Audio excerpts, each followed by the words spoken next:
Okay, so it's only been about 4 or 5 minutes here, but as you can see, our crabs have all turned a nice red. That means they're ready to go on. And really, they are pretty close to being fully cooked right at this point, and you don't want to overcook them, or the meat is going to start to get a little tough and shrivelly. So the next stage, we're going to take the crab out and cut it up, because we're going to then put it back in a pot and cook it with coconut milk and curry powder, and cutting the crab up into pieces helps the flavor soak through. I am actually going to put on some gloves here, and this is because the crab is very hot, and also with all the little pointy edges on the shell, it's easy to get your fingers pricked. And we're going to show you how to open a crab here. Okay, so you got your crab. You flip it over. The little flap down here on the belly, you can peel that back very easily. Grab it, twist, and toss that away. And now, to open this crab, we'll get the shell, the top shell, off the crab. To do that, all you need to do is take a butter knife. You see where the crab's mouth is? You can just kind of feel your way in there. Be careful here, just kind of prick your way in. Right there. Goes in pretty easily, and all you need to do is pry it open. But in this case, I'm going to flip it over and do it this way because I want to make sure all the delicious crab juices and roe and fat stay within the shell, because we're going to keep that. So you grab it and you just pry. Actually, I'm going to flip the board. Pry, then flip it over. Oh, there you go. Nice. Yeah, look at this. This is great. This is... Orange is good. Yes, and you can see not only here, but along the rim of the shell here. If you ever throw that away, you are wasting good crab. That crab will die for nothing. Okay, and then we're just going to put this in the wok that I'm going to do this crab in. Now, the body, there are some gills here. And I usually just take the gills out because those are chewy and not really edible. And be careful not to lose any of this orange stuff here.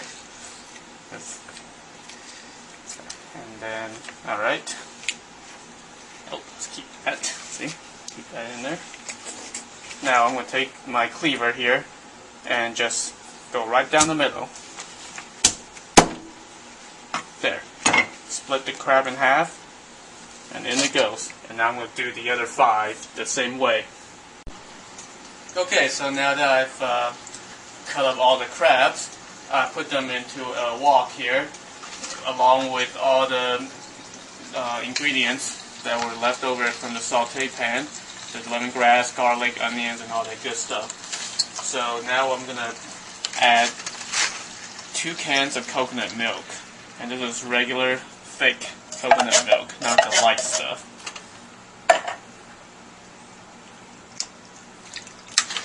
And I'm going to turn up the heat a little bit here.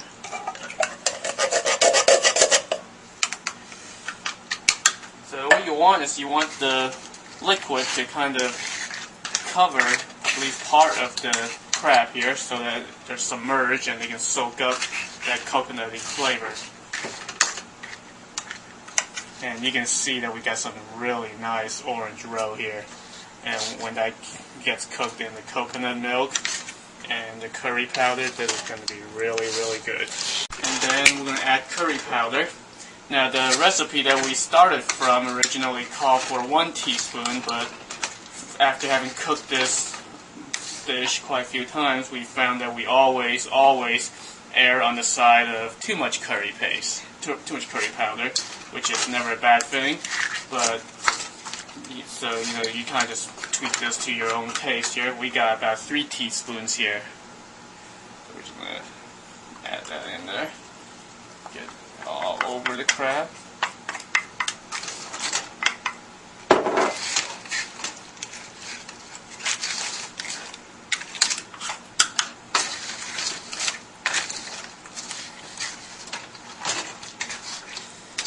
Now you can put the crab back in the pan, the pot in which you sauteed it, and cook it with the coconut milk there, but we prefer to move it to a flatter pan like this so that you don't need as much coconut milk to submerge all the crab, because you want it to be covered in the milk, and if you put it in a taller, narrower container, then you're going to need more coconut milk to cover it.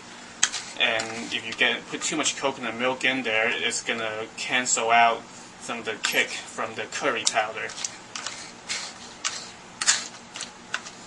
There you go. It's starting to cook now. And we're going to bring this to a boil, and then we're going to turn it down, and then we'll let it cook for about 15 to 20 minutes, and we'll stir it during that cooking. And then after 15 to 20 minutes, the crab will be pretty much ready, and then we'll toss in our carrots and our chopped celery for about 5 minutes. That'll cook them but keep them crisp, and then this dish will be ready to eat.